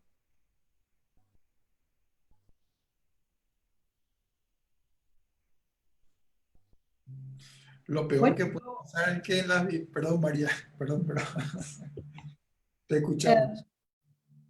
Bueno, un pequeño comentario. Bueno, yo había hecho la pregunta cómo podríamos justificar económicamente estas viviendas, que por supuesto lo que estamos soñando o a lo que queremos decir también es un factor económico, ¿no ve? Y ahí vienen todos estos temas de la sostenibilidad y también los temas de la resiliencia. La resiliencia y la sostenibilidad es el desafío para todas las ciudades del mundo y ¿Por qué es eso? Para ahorrar recursos, para realmente aprovechar recursos que hay y al final la resiliencia también para evitar costos futuros. Entonces hay que poner en balance. Si yo una vivienda, el diseño es para que esta persona se pueda hacer más resiliente y que ayuda a la coherencia social. Entonces, este proyecto de vivienda tiene su justificación económica en este sentido, que había que calcular que esta resiliencia también económicamente hay que valorizar, ¿no? Porque la pandemia cuesta mucho dinero y si uno de otra manera está preparado para eso, entonces es una inversión que se hace antes, ¿no? Y ese es un cambio en el pensamiento de, por supuesto, también los políticos, pero para ello necesitamos también enfocar mucho en investigación y estudios, ¿no ve? Tenemos aquí en Bolivia muy pocos estudios socioeconómicos y también estudios que se refieren al grado de sostenibilidad que tienen nuestras ciudades. Y de estos estudios también tendrían que salir números y datos que podrían justificar un enfoque distinto en lo que estamos haciendo arquitectónicamente. Y yo creo que uno de los elementos fundamentales que no hablamos todavía hasta ahora es la posibilidad de que el arquitecto tiene que ser un gestor de cambio. Entonces no sirve que seamos únicamente buenos diseñadores, no sirve que seamos solamente buenos teóricos, buenos docentes. Tenemos que tener la capacidad de articular la realidad con la disciplina en cuanto a la gestión política, de que esas ideas puedan hacerse realidad. Entonces creo yo que cómo podríamos velar por esta gente que no va a poder acceder a esta especulación inmobiliaria salvaje que hoy ordena nuestras ciudades. La única posibilidad que tenemos es gestionar herramientas que nos permitan igualarles a ellos a la mejor calidad de vida que todos los seres humanos necesitamos. Y eso lamentablemente la academia no nos da como herramienta. No hay una cátedra en la universidad que nos diga cómo gestionar la posibilidad de transformar la calidad de vida de la gente. Nos dan las herramientas técnicas, nos dicen cómo construir una buena pared, un buen techo, un buen piso, cómo hacerla económica y sostenible, qué tecnología usar, pero nos hace incapaces frente a la realidad en el sentido de decir cómo gente que no tiene la suficiente capacidad de dinero puede contratar a un arquitecto y hacerse una casa en un terreno. Creo yo que esa es una de las deudas pendientes que tiene la arquitectura con la sociedad. Y creo yo que ese es uno de los caminos que habría que explorar para poder reencontrarnos con la gente que está afuera y que necesita nuestros servicios. Bueno, Yo también podría, puede ser el trabajo multidisciplinario, ¿no ve? No tenemos que saber todos nosotros. Yo creo que sí, hoy evidente. en día el tema es de equipos multidisciplinarios que trabajan en conjunto, ¿no? Totalmente.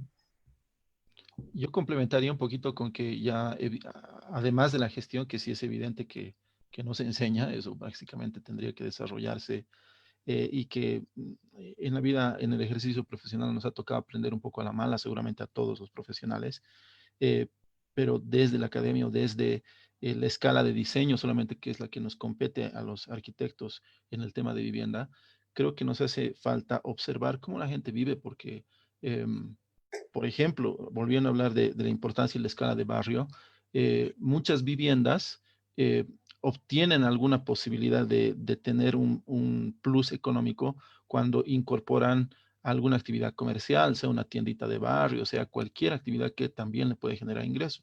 y que termina siendo un factor determinante en esta coyuntura porque, de hecho, ahora todas las viviendas también son los espacios de trabajo virtual o de cualquier manera que todos tenemos porque estamos encerrados literalmente. Entonces, eso me hace entender que obviamente las viviendas y los planes de vivienda tendrían que pensar en la noción esta de viviendas productivas o viviendas que generen alguna posibilidad de recursos y que no sean solo para vivir y como una cosa abstracta, porque parte del vivir también puede ser generar sustento.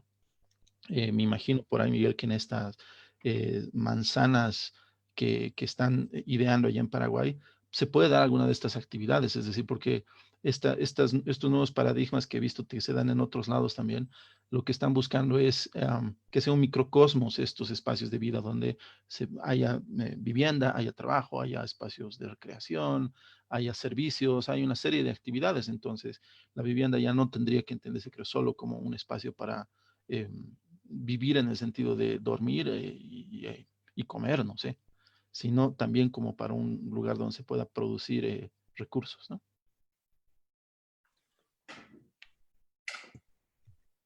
Tenemos una última pregunta para el arquitecto Miguel. Preguntar al arquitecto Miguel, ¿qué disciplinas u oficios considera usted que serán los más importantes para definir el rumbo de las ciudades y barrios deberán tomar de aquí en adelante?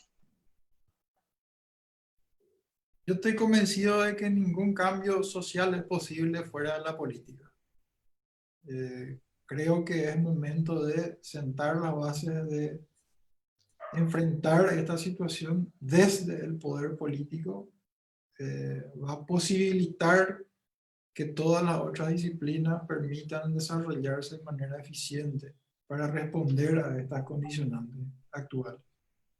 Fuera de la política vamos a seguir siendo meros observadores, como somos hoy en día, del desarrollo de la ciudad y de la sociedad misma.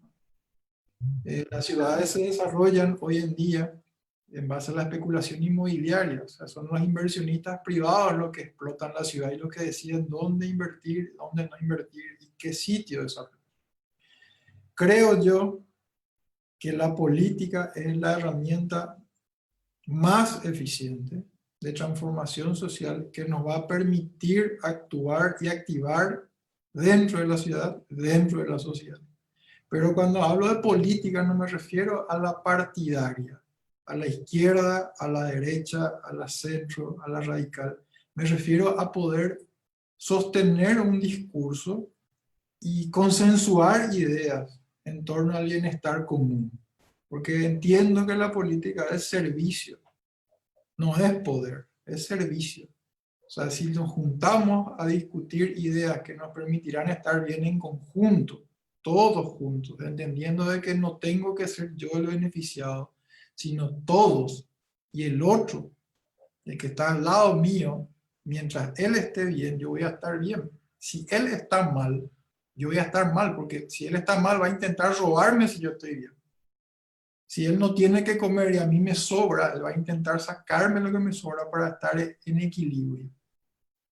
Entonces creo yo que la única herramienta que nos permitirá plantear nuevos horizontes es la política hoy.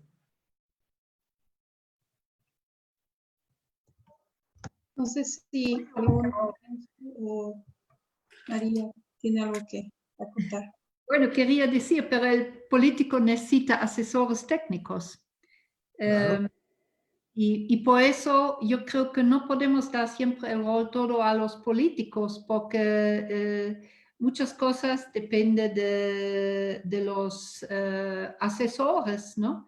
Como se ha hecho en Colombia, ¿no ven? En Colombia con los proyectos que contagian en los barrios, ¿no ven?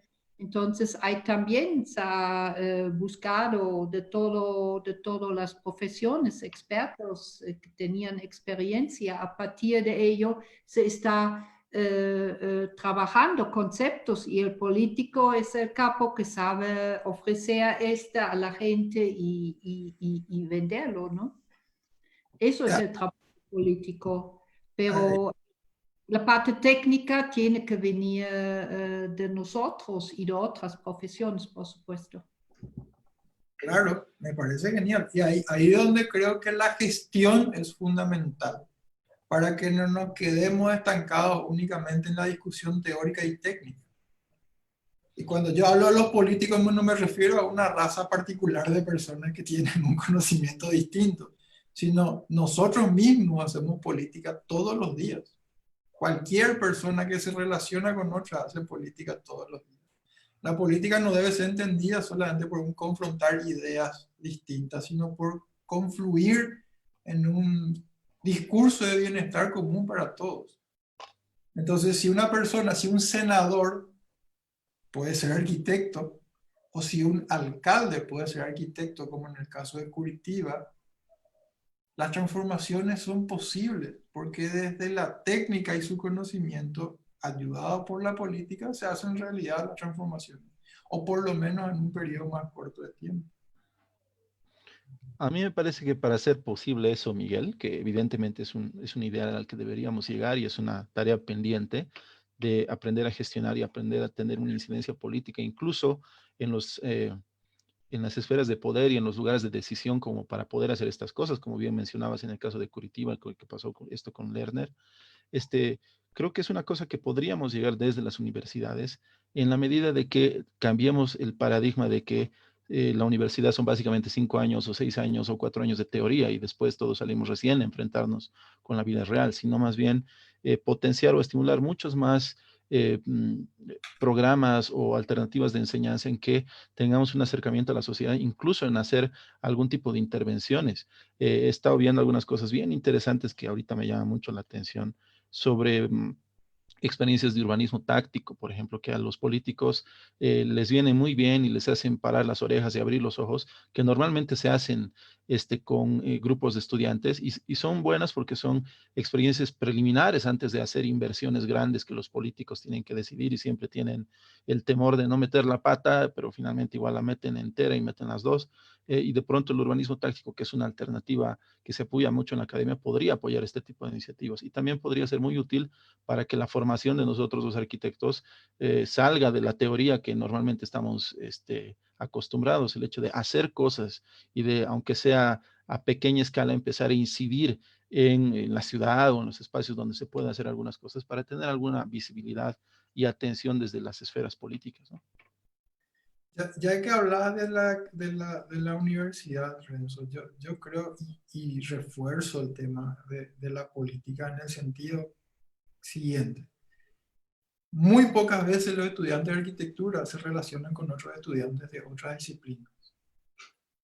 Muy difícilmente un estudiante de arquitectura va a una escuela de filosofía y empieza a conversar sobre su realidad, o con un estudiante de ingeniería, si es más cercano.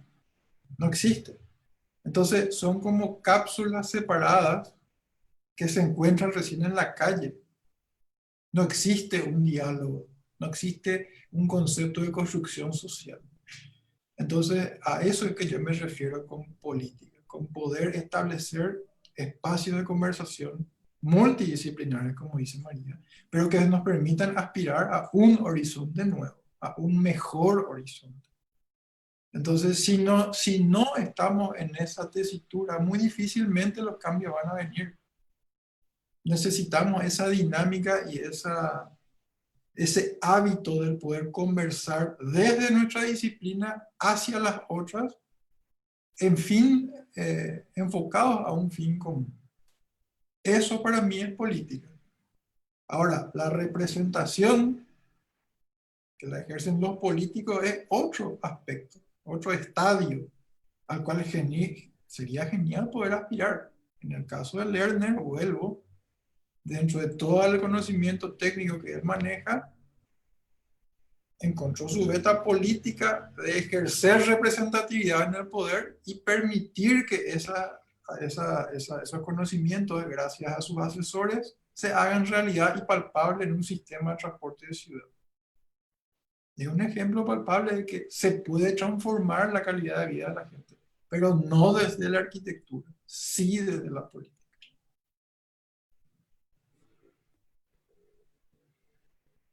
Bueno, tenemos una última pregunta que es de parte de Quique Donato Zapata Herrera. Va dirigido a todos. A partir de hoy, el gobierno tiene que dar nuevas políticas de vivienda donde los arquitectos den respuesta a nuevos diseños urbanos y de viviendas productivas donde el usuario pueda generar sus propios recursos y otras actividades. Mi pregunta para todos, ¿cómo se debería formular la currícula de las facultades de arquitectura para los nuevos profesionales, para que los nuevos profesionales puedan dar respuestas de aquí en adelante? ¿Cómo se podrían reformular las currículas en las facultades? Yo opino personalmente por la experiencia que me toca vivir, digamos, todos los días, es que lo que decía, es decir, la esencia, no solo en la arquitectura, sino en la formación, como bien lo decía Miguel, es que estamos separados, la racionalidad que le da sentido a la propia universidad, lo que hace es separar por disciplinas, y es como que si eres ingeniero, ni se te ocurra pensar ni mezclarte con arquitectos y viceversa. Entonces, una primera cosa es la transdisciplinaridad, debería ser una cosa que se intensive, se fomente más y se haga más, eso es evidente, para romper los límites y las barreras de nuestra manera de pensar y tener un pensamiento más complejo, más amplio, de alguna manera. Y dos, sé que es una cosa complicada, pero por lo menos aquí en Bolivia, no sé, ya Miguel, si pasa igual, es un tema legal, por ejemplo, que dice que un estudiante de arquitectura no puede ejercer la profesión, y es una cosa obvia y evidente, pero también eso ha provocado que se limite mucho la experiencia práctica. Y por supuesto no vamos a pedir que un estudiante tenga experiencia práctica porque sería hacer una simulación del ejercicio profesional que vendrá después, pero sí en el sentido de no poder tener más posibilidades de experimentación o de construir cosas o de hacer cosas. Y entonces eso casi que es el paraguas legal para que, por lo menos en el caso de Bolivia, la mayor parte de experiencias académicas terminen redundando sobre lo teórico en todas las materias eh, que sigue en nuestra formación de arquitectura. Diría esas dos cosas, la trans o multidisciplinariedad y la posibilidad de la experimentación, las experiencias de interacción social o de extensión universitaria. Bueno, yo pienso que la universidad hoy en día tiene la obligación de abrirse hacia la sociedad y está al servicio de la sociedad.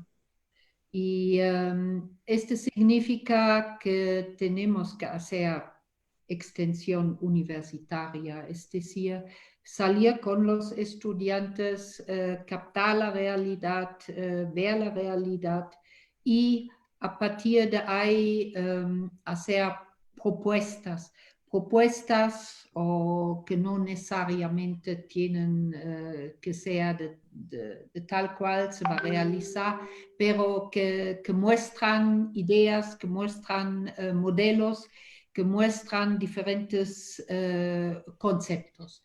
Y el vínculo directamente tiene que ser con las comunidades, con la sociedad civil y con los municipios. Y yo creo que este es un desafío que tenemos en arquitectura y no nos podemos encerrar. También tenemos un tema que muy poco lo estamos haciendo, las universidades tampoco nos dan muchas oportunidades, es el tema de la investigación. Hay que investigar. Hay que, aunque sean temas pequeños, que tal vez más de carácter de un estudio profundo, pero este también entra en nuestra disciplina. La disciplina de la arquitectura no es hoy en día solamente técnica, saber construir, sino también nuestras propuestas, nuestras creaciones tienen que ser dentro de un contexto real y tienen que dar respuesta a ciertos problemas que existen. La investigación es un tema sumamente importante. Bueno,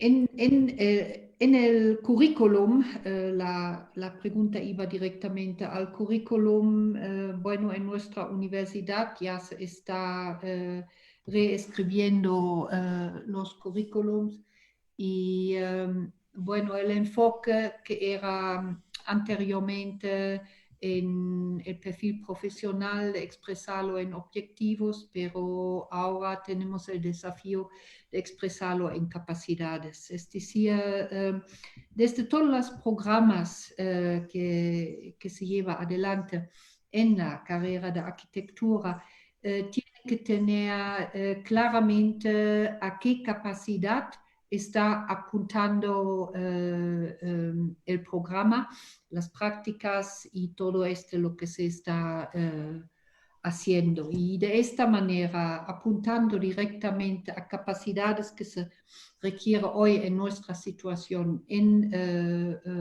la realidad, a eso tiene que dirigir y orientarse toda la enseñanza.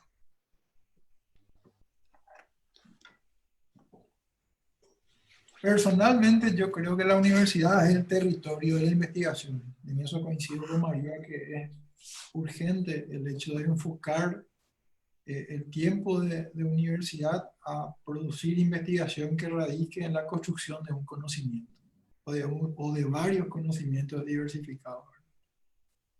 Creo que hoy en día el concepto de universidad está construido en torno a la transmisión de conocimiento certificado, cosa que no genera conocimiento. O sea, la universidad hoy en día lo que hace es transmitir un montón de certezas para que finalmente el estudiante egrese con esa certeza y con ellas construya su devenir. Nosotros aspiramos a una universidad que asuma los fracasos y los errores como parte del proceso. No aspiramos a un estudiante que obtenga éxito todos los días, porque eso es una mentira. Entonces entendemos de que no se puede enseñar ninguna disciplina solo con un adicionar conocimiento gradualmente. Pongamos el ejemplo de la arquitectura. La currícula académica tradicional habla de que un estudiante de primer semestre no sabe nada de arquitectura. Entonces lo que hay que enseñarle son nociones básicas. Entonces si va a trabajar sobre el habitar, lo único que puede hacer es una especie de refugio. Y un estudiante de segundo semestre podría llegar a hacer una especie de pequeña casa, y un estudiante de tercer semestre podría hacer una casa un poco más grande, y sucesivamente ir complejizándose hasta llegar a la ciudad en un último semestre, que es la sumatoria de casas. Normalmente la academia radica en esa manera de transmitir los conocimientos. Sin embargo, los estudiantes de primer semestre viven en ciudades, viven en viviendas, se trasladan por calles, entienden la ciudad de una manera distinta a la cual lo entiende un estudiante de décimo semestre. Nosotros creemos que el urbanismo es la herramienta principal con la cual el arquitecto tiene que trabajar, desde el inicio, no al final de la carrera. Entonces, de esa manera, llegar a un último año de facultad, la visión de ciudad que va a tener, la formación de ciudad que va a tener un arquitecto va a ser sumamente, radicalmente distinta. La sensibilidad con la cual vamos a mirar un plano, una sección, una estadística, va a ser absolutamente diferente a la sumatoria de conocimientos particulares nomás.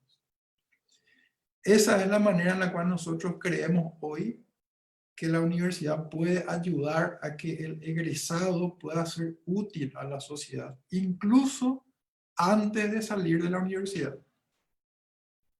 Muchos de los estudiantes de nuestro taller hacen prácticas gratuitas solo por el hecho de conocer y de interactuar en laboratorios de arquitectura antes de salir de la universidad. Y eso le permite estar entendiendo esta realidad del arquitecto que piensa, el arquitecto que construye, el arquitecto que diseña y el arquitecto que actúa como docente. Creo yo que la universidad es el tiempo preciso para que los estudiantes se equivoquen y creo yo que la mayor responsabilidad que tienen los docentes es poder permitir que esas equivocaciones vayan construyendo un sentido en la búsqueda de un conocimiento. Y ese conocimiento únicamente va a aparecer gracias a la investigación.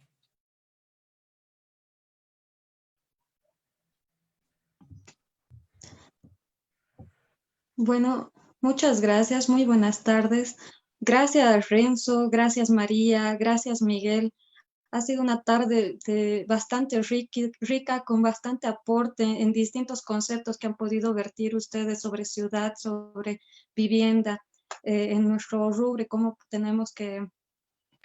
cómo tiene que ejercer el profesional, el estudiante, frente a todas estas variables que nos están sucediendo a nivel global.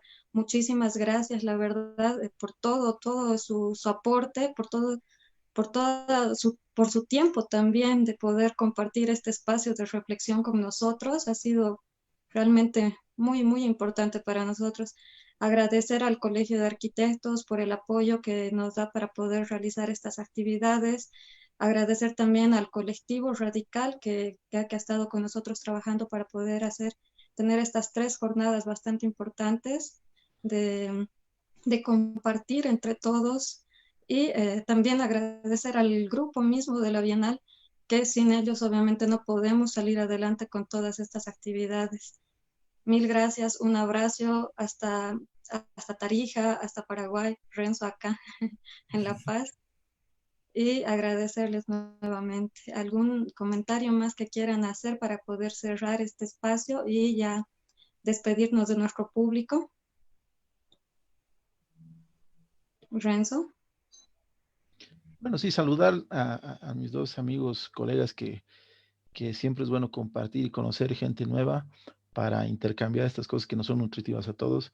Un gusto y un fuerte saludo, María. Ojalá que después de todo este lío nos podamos conocer en persona y ojalá que nos podamos volver a ver contigo también, Miguel. Ojalá que tengamos el gusto de que vuelvas aquí a La Paz algún momento o visitarte ahí en Asunción. Un fuerte abrazo a los 2, ¿ya? Miguel, no sé si quisieras dar algunas palabras también. Agradecerles infinitamente por la oportunidad de conocernos. Con María, con Renzo ya nos conocíamos. Y el tiempo que nos regalan de poder compartir un poco de lo que pensamos.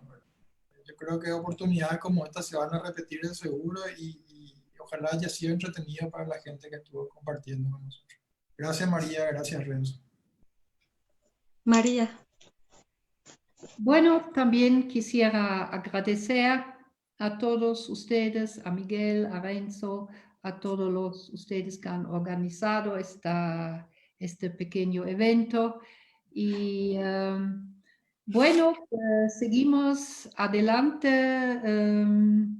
hablando de arquitectura, hablando de nuestros desafíos y cambiando las actividades en la universidad. Yo creo que Miguel al último lo ha sintetizado de manera excelente. Esas son las tareas que tenemos y concentrarnos en eso. ¿Ya? Eso nomás. Muchísimas gracias nuevamente. Realmente, como les digo, ha sido de bastante aporte. Vamos a estarnos encontrando próximamente en otros espacios. Espero ya también que pueda ser de forma presencial y ya no de forma virtual. Y un saludo para todos donde estén. Muy amables. Buenas tardes. Gracias.